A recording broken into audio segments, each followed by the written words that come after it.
নমস্কার বন্ধুরা, আমি পপিন। আমার রান্নাঘরে আপনাদের সবাইকে স্বাগত। আজকে আপনাদের সাথে চিকেনের দারুণ সুস্বাদু একটা রেসিপি শেয়ার করব। আপনারা যে কোনো স্পেশাল দিনে এই রেসিপিটা বানিয়ে নিতে পারেন। এই রেসিপিটার সাথে আপনারা স্পেশালি নান, তন্দুরি রুটি, ফ্রায়েড রাইস এই ধরনের খাবার খেতে কিন্তু ভালো লাগে। দারুণ সুস্বাদু হয় এই রেসিপিটা।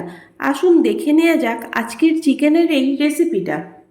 সবার প্রথমে কড়াইতে দিয়ে দিচ্ছি 3 চামচ সাদা তেল, 1 টিস্পুন ঘি দিলাম, পেঁয়াজ বাটা দিয়ে দিলাম, সামান্য একটু জল দিয়ে পেঁয়াজটাকে বেটে নিয়েছি।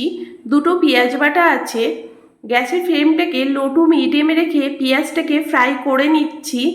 খেয়াল রাখবেন পেঁয়াজের রঙটা যেন চেঞ্জ না হয়। 4 থেকে 5 মিনিট পেঁয়াজটাকে ভেজে নিতে হবে। এইবার এর মধ্যে আমি চিকেনটাকে অ্যাড করে দেব। 1 কিলো চিকেন আছে। পেঁয়াজের সাথে কিছুক্ষণ চিকেনটাকে ভেজে নিতে হবে। গ্যাসের ফ্লেমটাকে হাই ফ্লেমেই চিকেনটা কষিয়ে নিতে হবে, কেননা চিকেন থেকেও জল বেরিয়ে আসবে। চিকেনটাকে আমি আরও 4-5 মিনিট পর্যন্ত কষিয়ে নেব। চিকেনের কালারটা কিন্তু চেঞ্জ হয়ে গেছে। আদা রসুন কাঁচা লঙ্কা বাটা দিলাম 3 চামচ। আদা রসুন কাঁচা লঙ্কাটাকেও চিকেনের সাথে কষিয়ে নেব। 5 থেকে 6 মিনিট মশলাটাকে কষিয়ে নেব। 1 টিস্পুন লবণ দিলাম। লবণটা আপনারা আপনাদের স্বাদ অনুসারেই ব্যবহার করবেন।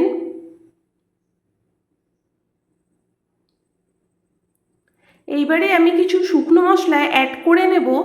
ভাজা জিরের গুঁড়ো দিলাম 1 টিস্পুন, ধনের গুঁড়ো দিলাম 1/2 টিস্পুন, গোলমরিচের গুঁড়ো দিলাম 1 টিস্পুন, চিনি দিলাম 1/2 টিস্পুন। সমস্ত মশলা চিকেনের সাথে ভালো করে কষিয়ে নেব।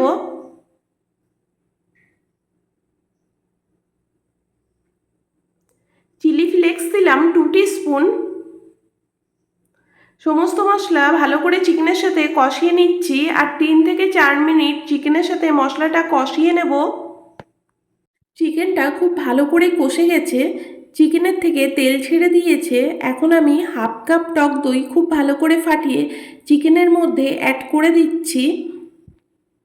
দইটা দিয়ে চিকেনটাকে কষিয়ে নেব। অনেক সময় দেখা যায় টক দই দিলে তরকারিটা ফেটে যায়।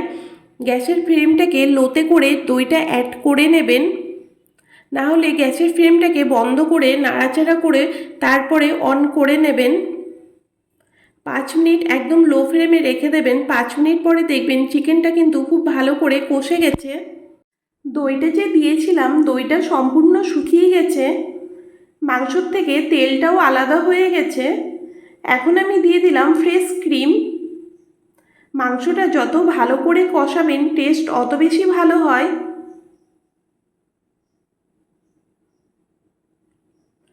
আমি এখানে আমুলের ফ্রেশ ক্রিম ব্যবহার করেছি।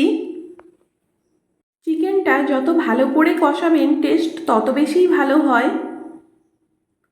গ্যাসের ফ্লেমটাকে আমি হাইতে করে চিকেনটা কষিয়ে নিচ্ছি। আপনাদের কাছে যদি ফ্রেশ ক্রিম না থাকে আপনারা দুধের সরও ব্যবহার করতে পারেন। তারপরে আমি দিয়ে দিচ্ছি জল। জলটা বেশি ব্যবহার করবেন না। যেই বাটির মধ্যেই আমি ফ্রেশ ক্রিমটা নিয়েছিলাম ওই বাটিটা ধুয়ে জলটা দিয়ে দিলাম। খুব ভালো করে নাড়াচাড়া করে সমস্ত কিছু মিশিয়ে নেব। মাংসটা খুব ভালো করে সিদ্ধ হয়ে গেছে। মাংসর থেকে তেলও ছেড়ে দিয়েছে। এখন আমি লাস্টে অ্যাড করে নেব কস্তুরি মেথি। কস্তুরি মেথিটা দিয়ে ভালো করে মিশিয়ে নিচ্ছি।